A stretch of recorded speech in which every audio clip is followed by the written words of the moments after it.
आज के इस डीप डाइव विश्लेषण में आपका स्वागत है। आज हम एक बहुत ही शानदार विषय पर बात करने वाले हैं। हम ये समझेंगे कि इंसान आखिर ज्ञान को कैसे परिभाषित करता है, उसे अलग-अलग खानों में कैसे बांटता है और फिर उस ज्ञान को आने वाली पीढ़ियों तक कैसे पहुंचाता है। ये सिर्फ किताबों तक सीमित बात नहीं है, बल्कि ये समझना है कि अलग-अलग संस्कृतियों और युगों में शिक्षा का मूल आधार क्या रहा है। तो ज्ञान क्या है और इसे कैसे हासिल किया जाता है, इसके पीछे के दिलचस्प दर्शन को आज हम एक-एक करके डिकोड करेंगे। तो चलिए बिना देर किए सीधे मुद्दे पर आते हैं। आज का हमारा सफर इन 6 पड़ावों से गुजरेगा। पहला, ज्ञान के कई रूप। दूसरा, सीखना असल में कहाँ होता है। तीसरा, शिक्षा पर भारतीय विचार। चौथा, शिक्षा पर पाश्चात्य विचार। पांचवा, दर्शन और शिक्षा का संबंध। और आखिर में ज्ञान की आधुनिक चुनौतियां। मतलब हम बेसिक बिल्डिंग ब्लॉक से शुरुआत करेंगे और उन बड़े आइडियाज तक जाएंगे जो हमारी पूरी शिक्षा व्यवस्था को चलाते हैं। शुरुआत करते हैं हमारे पहले पड़ाव से, ज्ञान के कई रूप। अब इससे पहले कि हम ये समझें कि कोई समाज कैसे सीखता है, ये जानना बहुत ज़रूरी है कि आखिर ये ज्ञान या नॉलेज है क्या चीज़। ज्ञान को ना आप एक हीरे की तरह सोचिए। जैसे एक हीरे को तराश कर उसमें कई अलग अलग पहलू या फैसेट्स बनाए जाते हैं, ज्ञान भी बिल्कुल वैसा ही है। किसी भी मुश्किल टॉपिक को समझने के लिए हमें पहले उसे छोटे छोटे हिस्सों में तोड़ना पड़ता है, जिसे विश्लेषण या एनालिसिस कहते हैं। और फिर उन सभी हिस्सों को वापस जोड़कर पूरी पिक्चर देखी जाती है, जिसे संश्लेषण यानी सिंथेसिस कहते हैं। हीरे की ये शानदार कटाई ही असल में ज्ञान को उसकी वो चमक और क्लैरिटी देती है। अब अगर हम ज्ञान को कैटेगराइज करें तो 2 मेन टाइप सामने आते हैं। एक है स्थानीय ज्ञान यानी लोकल नॉलेज, जो हमारी रोजमर्रा की जिंदगी, परंपराओं और किसी खास कम्युनिटी के अनुभवों से आता है। और दूसरा है सार्वभौमिक ज्ञान यानी यूनिवर्सल नॉलेज। ये वो ज्ञान है जो हर जगह हमेशा सच होता है, चाहे कुछ भी हो जाए। इसका सीधा कनेक्शन हमारी चेतना और इंसान के वजूद से है। और सच कहें तो यही वो यूनिवर्सल ज्ञान है जो इंसानी जिंदगी को एक मकसद देता है, ताकि हम अंधेरे में बिना दिशा के बस यूं ही ना भटकते रहें। तो सोचने वाली बात यह है कि ये सारा ज्ञान आखिर आता कहाँ से है। इसके 7 मेन सोर्स हैं। सबसे पहले हमारी अपनी इंद्रियां, देखना, सुनना, महसूस करना। फिर आता है एक्सपेरिमेंट, जिसे हम कंट्रोल करके टेस्ट कर सकते हैं। उसके बाद ऑब्जर्वेशंस है। फिर है इंट्यूशन यानी अंतर्ज्ञान, जहां अचानक से दिमाग की बत्ती जलती है। 5वां है रेवलेशन, जो थोड़ा आध्यात्मिक होता है। 6ठा है अथॉरिटी, मतलब किसी एक्सपर्ट या विद्वान से मिला ज्ञान।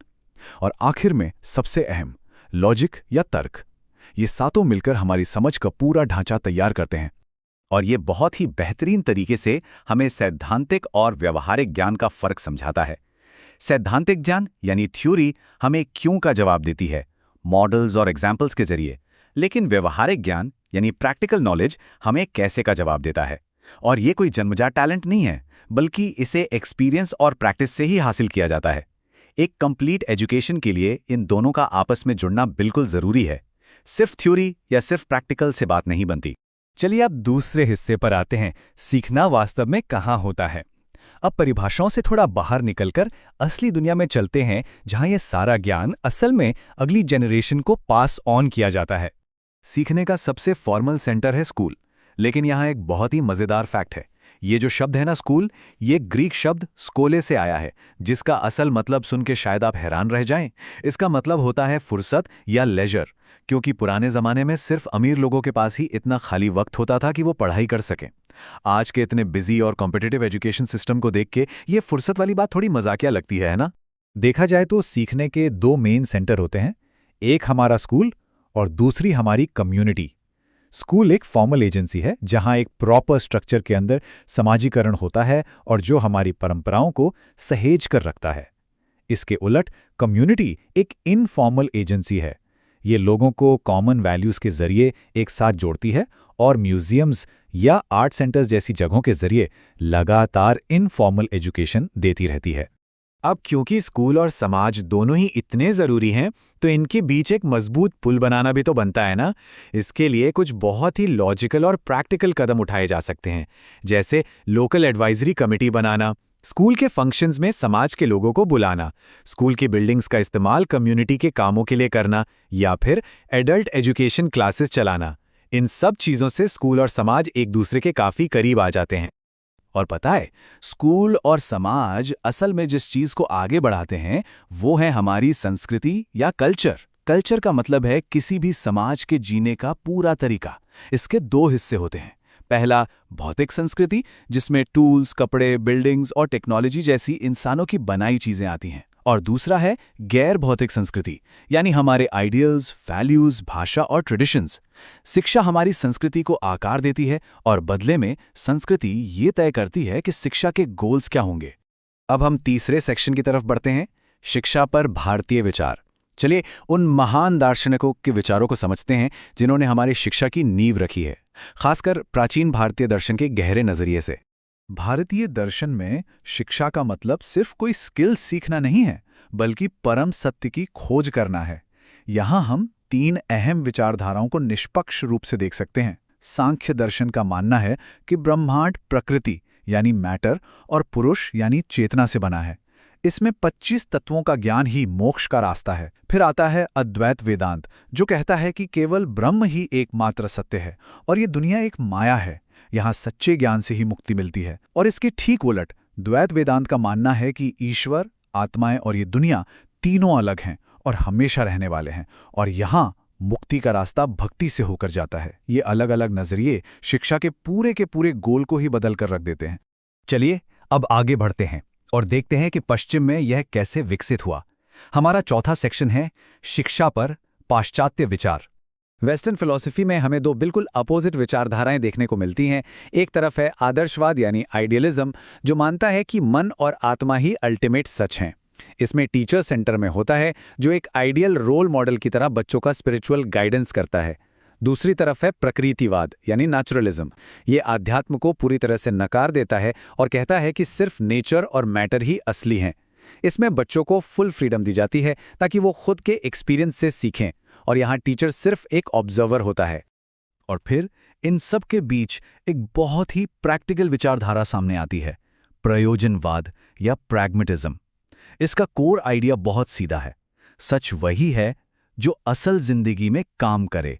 ये बहुत ही फ्लेक्सिबल और डेमोक्रेटिक अप्रोच है, जहां शिक्षा के उद्देश्य फिक्स नहीं होते। समाज की क्या ज़रूरतें हैं, कौन सी प्रॉब्लम सॉल्व करनी है, उसके हिसाब से गोल्स बदलते रहते हैं। सारा फोकस इस बात पर होता है कि जो सीखा जा रहा है उसका असली दुनिया में यूज क्या है। तो चलिए अब आते हैं अपने 5वें सेक्शन पर, दर्शन और शिक्षा को जोड़ना। अब तक हमने जितनी भी थियरीज देखी, आखिर वो असल दुनिया का क्लासरूम को कैसे डिजाइन करती हैं।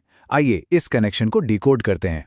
तो सबसे अहम बात समझने वाली ये है कि फिलॉसफी हमें मंजिल बताती है और एजुकेशन वो गाड़ी है जो हमें वहां तक ले जाती है। फेमस थिंकर रॉस ने बिल्कुल सही कहा था, दर्शन और शिक्षा एक ही सिक्के के 2 पहलू हैं। फिलॉसफी के बिना एजुकेशन अंधी है और एजुकेशन के बिना फिलॉसफी सिर्फ ख्याली पुलाव है। कोई समाज दुनिया को कैसे देखता है, उसके स्कूल बिल्कुल उसी साँचे में ढल जाते हैं। ये बिल्कुल साफ है कि कोई समाज कौन सी फिलॉसफी चुनता है, उसका सीधा असर पढ़ाई पर पड़ता है। अगर आइडियलिज्म है तो सारा फोकस आध्यात्म और लिटरेचर पर होगा।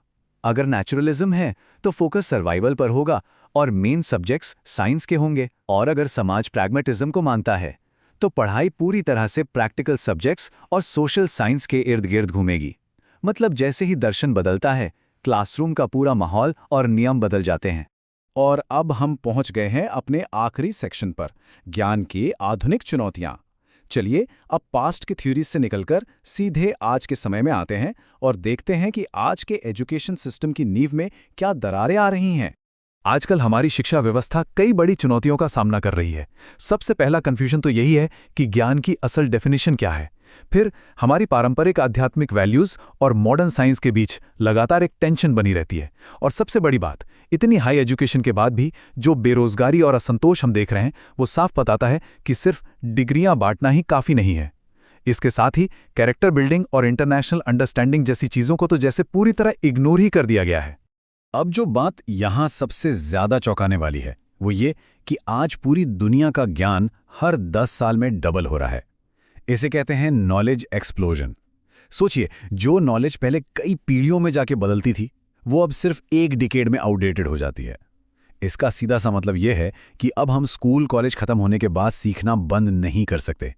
सीखना अब सच में एक लाइफ लॉन्ग प्रोसेस बन गया है।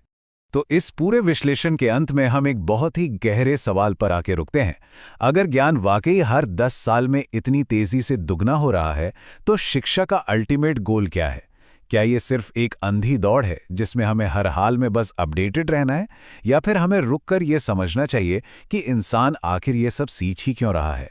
ये एक ऐसा सवाल है जो हर उस इंसान को सोचने पर मजबूर कर देता है जो सीखने की चाह रखता है। और इसी विचार के साथ आज का ये डीप डाइव विश्लेषण यहीं खत्म होता है। हमारे साथ इस सफर में जुड़ने के लिए बहुत बहुत शुक्रिया।